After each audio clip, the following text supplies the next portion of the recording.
அற்புதத்தின் ஆச்சரியம். எல்லாரும் ஆச்சரியப்பட்டு, இது என்ன வார்த்தையோ, அதிகாரத்தோடும் வல்லமையோடும் அசுத்த ஆவிகளுக்கும் கட்டளையிடுகின்றார், அவைகள் புறப்பட்டு போகின்றதே. லூக்கா 4:36. ஆண்டவர் இயேசு கிறிஸ்து தம் திருப்பணி காலத்தில் 34 அற்புதங்கள் செய்ததாக நற்செய்தி நூல்களில் இடம்பெற்றிருக்கின்றன என நாம் அறிகின்றோம். இயேசு கிறிஸ்து செய்த அற்புதங்களில் அசுத்த ஆவி பிடித்தோர்களை விடுவித்து அற்புதம் செய்தது சில இடங்களில் வருகின்றன. கப்பர்நகூமில் அசுத்த ஆவியுள்ள மனிதனை குணப்படுத்துதல். லூக்கா 4:33-37 முடிய. கெர்கேஷேனர் நாட்டில் பிசாசு பிடித்திருந்தவர்களை குணப்படுத்துதல். மத்தேயு 8:28-32 முடிய. பிசாசு பிடித்த ஊமையன் பேசுதல். மத்தேயு 9:32-33.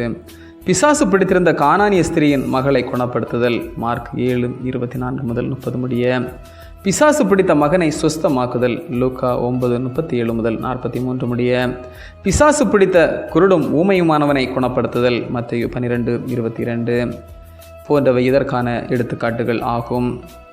கப்பர்நகூமில் உள்ள ஜெப ஆலயத்தில் இயேசு இருந்தபோது அசுத்த ஆவி பிடித்த மனுஷனை இயேசு கண்டு அவனை அசுத்த ஆவியின் பிடியிலிருந்து அவனை குணமாக்கினார். அங்கு கூடியிருந்த மக்கள் கூட்டம் இயேசுவின் செயலை கண்டு ஆச்சரியப்பட்டனர்.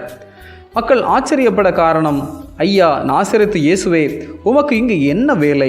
எங்களை ஒழித்து விடவா வந்தீர் என கூறியதும், வாயை மூடு, இவரை விட்டு வெளியே போய் என இயேசு சொன்னவுடன் அசுத்த ஆவி அவனை விட்டு புறப்பட்டது என்பதை கண்ட எல்லோரும் திகைப்படைந்து, இவர் அதிகாரத்தோடும் வல்லமையோடும் அசுத்த ஆவிகளுக்கு கட்டளையிடுகின்றார் என்றனர்.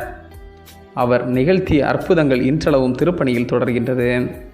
உத்தரப்பிரதேச மாநிலத்தில் லக்கிம்பூர் கிராமத்தில் மிஷனரி பணித்தளத்தில் காசிப்பந்தன் என்பவர் அசுத்த ஆவி பிடித்தவராய் நெடுநாள் அவதிப்பட்டார். அருள்பணியாளர் திரு ராம்ஜீவன் என்பவர் அவருக்காக செபிக்கவே இயேசு அவரை குணமாக்கினார் என்ற சாட்சி வளரும் விண்ணரசு மிஷனரி பத்திரிகையில் இடம்பெற்றிருக்கின்றது. இன்றும் இயேசு நம்மை அசுத்த ஆவியின் பிடியிலிருந்து மீட்டு ரட்சிக்கின்றார். ஜெபம். விடுவிக்கும் கடவுளே, தம் அதிகாரத்தினால் வியாதியின் அகோரத்தை அகற்றி அனைவரையும் ஆச்சரியப்படுத்தும் உமது அன்புக்காக நன்றி. ஆமென். இந்த நாள் உங்களுக்கு இனிய நாளாக மலரட்டும்.